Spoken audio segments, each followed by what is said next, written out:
the guy. Wow. Once upon a time, there was a tremendous behemoth named Bethesda. It lumbered along, its methods and path inscrutable, to the innocent populace who scurried beneath its mass. Its regular bellows foretelling the inevitable discharge of product upon the lands. One day, with barely a cry, something flaked off from the beast's carapace. As the curious consumers gathered around, their hushed whispers grew to a din. Tango?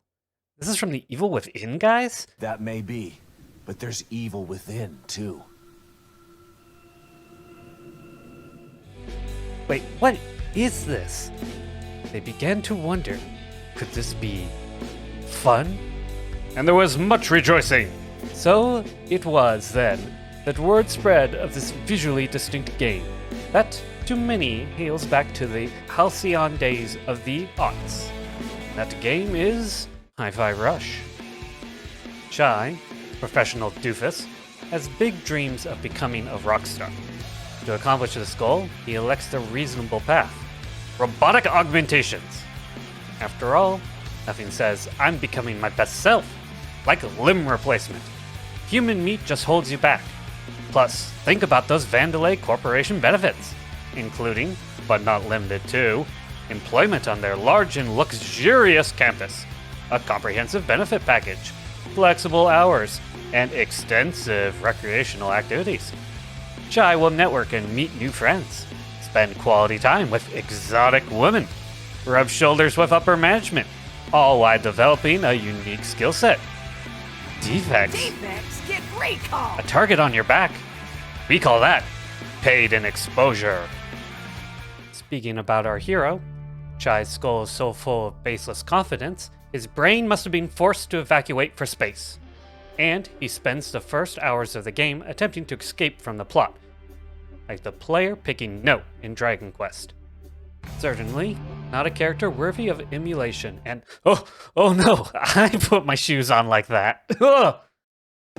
Thankfully, in a stroke of brilliance, the game soothes over any annoyance the player may experience from Chai's charms by going out of the way to put him in his place.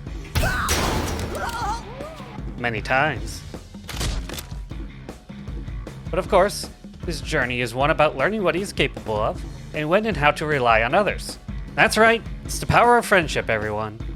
Pleasantly integrated into gameplay via beat combos with partners and non-combat assists. Nothing says you can't do it alone, like literally being unable to progress without the help of others.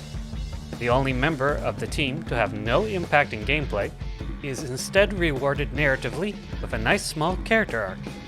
The ultimate thrust of Hi-Fi Rush is that there are no shortcuts in life, shown not just through the lens of Chai and his dream of stardom, but mirrored with the bad guy's evil for-profit schemes that are ultimately more costly and roundabout than just doing good business. It's not the most elaborate of tales, nary a twist or turn to be found, really, but that's the point, isn't it? A straightforward and simple approach is just one of the many ways Hi-Fi Rush expresses its manifesto of prioritizing feelings over thought. Chief amongst those feelings is nostalgia for the days of yore, of watching cartoons on a Saturday morning and playing games on your GameCube. Its deliberate disregard for complex narrative is accompanied by an equivalent volume of gags, references, and jokes. Naturally, not all of these land, but the game has its share of gems, and its constant appeals are weirdly enduring. Let the sarcastic dismissals and oppressive atmospheres, often donned by modern games, be gone. Instead, let us embrace goofballs who are learning to respect others. For the fatigued and brain-tired, it's quite the respite. Destroy robots, jam to the beats, believe in your friends, and let your head be filled with childlike wonderment. If your desire is this state of mind, then Hi-Fi Rush is the game for you. Be whisked away with the game's bright and colorful 3D cartoon style, which lends it a look which will not only be timeless, but is utilized in creative ways, as they shift between 2D animation and 3D. These visually striking transitions are used as impact frames. Sometimes Chai is struck so hard, he gains and loses extra dimensions in events that never get old. The developers make sure to show off the efforts taken in creating the game's various stages with deliberate wide shots that grant a greater sense of scale and size to the environments that exist in the Vandelay campus. This helps to counteract the usual feeling that the environment is nothing more than combat areas and connecting hallways. Combat waves are divided by fun little animations from Chai and 808, a delightful touch that I hope is emulated by more games in the future. I look so cool doing this. Not only is the rhythm aspect of the game also a callback to the cartoony rhythm game boom of the aughts, but it functions as an interesting twist for the genre. Even Chai's character concept can be traced back to a flagship of the time. Remember Guitar Hero? A game that embodies the idea of feeling like a star, rocking out on your guitar even if you, like Chai, can't actually play a guitar. As a game with a musical focus, the soundtrack is, of course, great, and features licensed music that is also indicative of its appeal to nostalgia. Thankfully for those streaming the game, Tango reached out the hand of salvation, going as far as to create alternative music tracks to replace the licensed ones. They're good enough that I recommend refighting the bosses to hear both variations.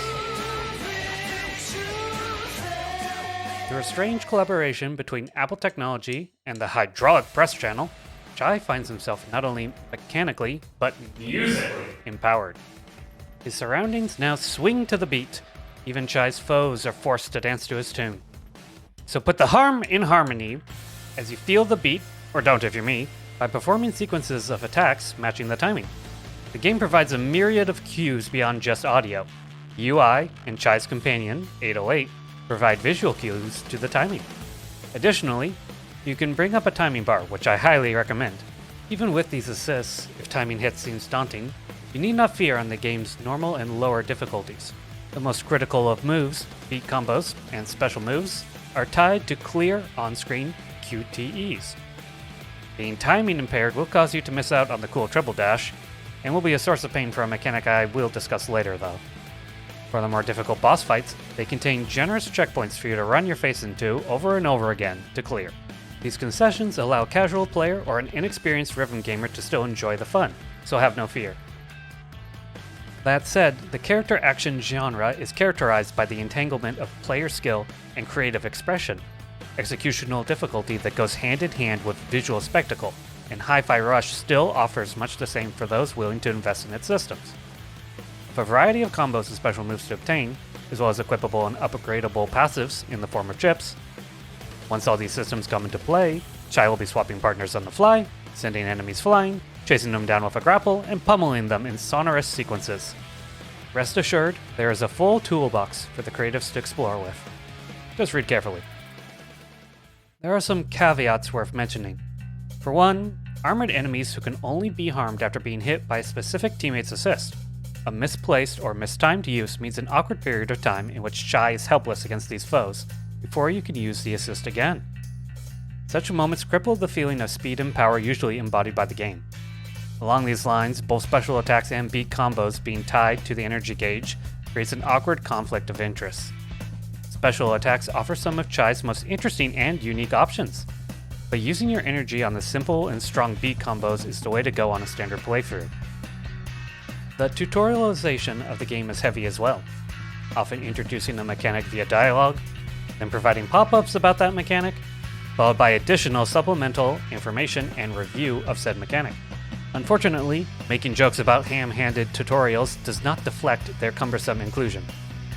In order to accompany these gradual information dumps in the early stages of the game, one of the most crucial combat mechanics isn't introduced until after a couple of bosses have already been dispatched.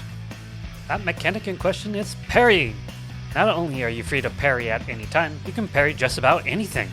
Robots, road sign, lasers, lava if you're quick, depression if you don't like it, parry it! What a god of a gamer, seriously. For fans of strong defensive options, it's an absolute blast. Since enemies attack also on the beat, you could become invincible with strong enough ears. Alongside its introduction is another aggressively enforced gameplay system. Bosses and larger enemies will force Chai into Simon Says parry games. While this mechanic is heavy-handed, unlike armored enemies mentioned earlier, you can play around this mini-game if needed. Outspacing the shockwave, parry it, destroying the enemy outright with your special moves.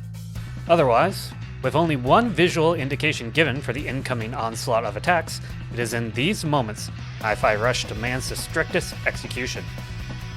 But the only execution happening when samurai enemies appear is Chai's. Hi-Fi Rush launched with a lower purchase price while still boasting a playtime equivalent to its peers. Expect around 10 hours. But the game has more to offer on repeat plays for those with the itch. After the first playthrough, the Bloody Palace style tower mode is unlocked. There are extra challenges to face, and you'll be able to gain enough money to make the best use of upgrade chips. But honestly, these are all chump change compared to the real gameplay extender, Fashion! The fact that these aren't unlockable during the first run is objectively the game's greatest flaw. Well, I guess I have no choice but to play more, huh?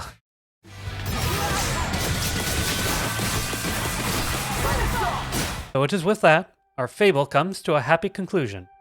For in fact, Hi-Fi Rush's sudden appearance on the market was no accident of nature, but an act born of complete confidence in the product. Tango, and Bethesda, believed they had a product that could speak for itself, and speak it did. What it lacks in brains, it more than makes up for in pluck and style. Sometimes simple really is the best. The gargantuan beast can disappear into the sunset, satisfied and smiling, leaving copies of Skyrim in its wake.